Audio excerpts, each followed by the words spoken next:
Hello students, welcome to the biology online class. Today we will start a new chapter, that is nutrition in animals. Children, all of you know that plants make their own food by the process of photosynthesis, but animals are heterotrophs. They are not be able to make their own food. They get their food from plants. Some animals eat plants directly, while some animals eat plant eating animals. Thus, animals get their food from plants either directly or indirectly. All organisms require food for survival and growth.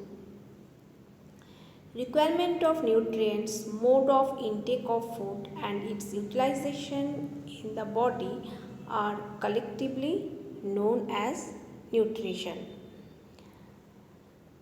Now, this nutrition in animals takes place in 5 steps. What are the steps? The steps are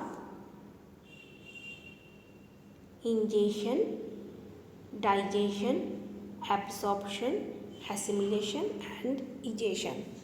Now we will discuss about the meaning of these steps one by one.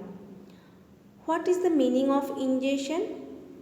Ingestion means the process of taking food into the body. Next is the digestion, the process in which the food containing large insoluble substances is broken down into small water soluble substances which can be absorbed by the body is called digestion. The third step is the absorption,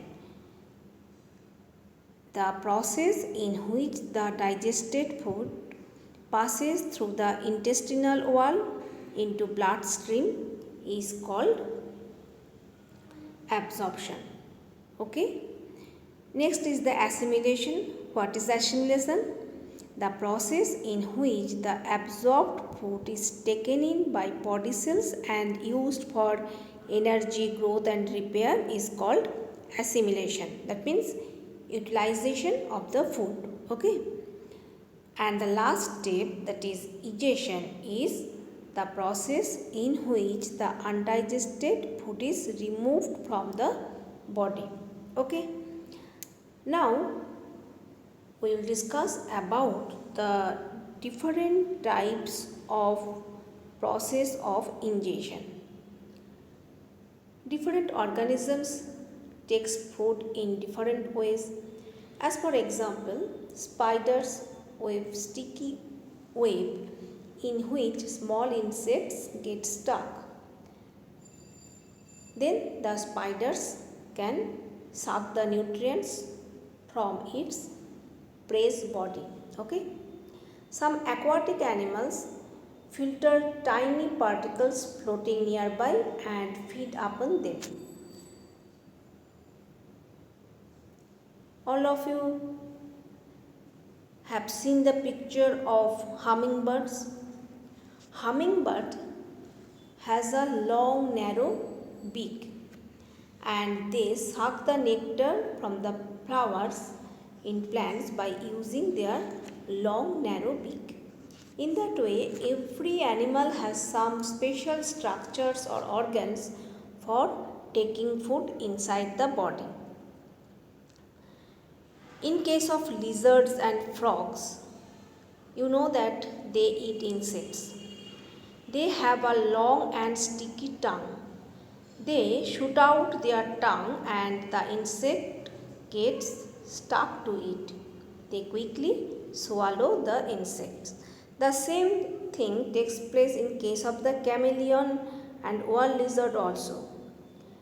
They also catch their prey with the help of their fairly long sticky tongue. The butterfly, which is a type of insects, they take the nectar of the flower as their food. The butterfly uses its long feeding tube to suck nectar from flowers. The process is just like as we sip the cold drinks by using the straw in the same way. Honeybees suck the nectar from flowers in the same way. Both male and female mosquitoes feed by sucking nectar from flowers and juices of leaves. The female mosquitoes also suck blood from other animals including human beings. Besides these, the different animals have different process of ingestion. As for example, infants of humans and many other animals feed on mother's milk by sucking. Lice feed by sucking blood from the skin of scalp. Houseflies take in only liquid food by sucking. They spit out saliva on solid food to convert it into a liquid and then suck this liquid. Snakes are flesh eaters. They eat small animals like rats, rabbits, etc. Snakes swallow the animal whole which they prey upon. Okay children, I think up to this portion is it clear to you? Now I am going to the next slide. In the next slide you can see a picture of an eagle.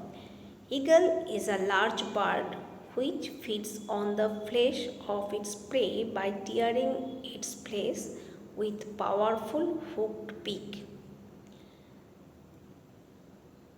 Crow uses its long beak to put the food into its mouth.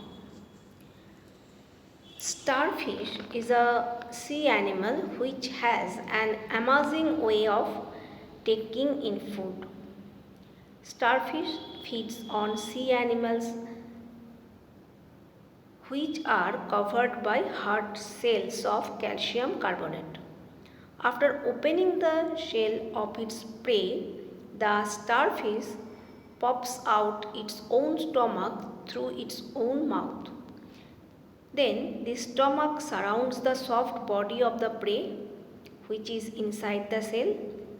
The starfish then brings back its stomach containing the prey or food into the body. Then this food is digested slowly by the starfish.